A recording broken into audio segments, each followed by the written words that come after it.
কেউ চাইলেই আর হাসিনা হয়ে উঠতে পারবে না। কেন পারবে না?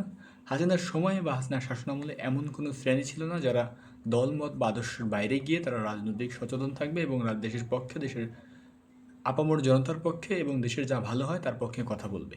কিন্তু জুলাইয়ের পরে এমন একটি শ্রেণী তৈরি হয়েছে যারা শুধুমাত্র দেশের পক্ষে, কোনো রাজনৈতিক সংগঠন বা মত পথ বা আদর্শের বাইরে গিয়ে তারা তাদের যে সমালোচনার জায়গা, তাদের যে প্রতিবাদের যে ভাষাটা তারা সর্বদা সেটা বজায় রাখবে।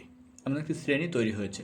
সেই শ্রেণীকে কোনো রাজনৈতিক দল, মত পথ বা আদর্শ টাকা দিয়ে কিনতে পারবে না। এই শ্রেণীটা বাংলাদেশের পক্ষে কোনো পদক্ষেপ, কোনো অবস্থান যদি ভালো হয় তাহলে তারা সেই পদক্ষেপের পক্ষে অবস্থান করবে এবং যদি কোনো পদক্ষেপ খারাপ হয় তাহলে তার বিপক্ষে অবস্থান করবে।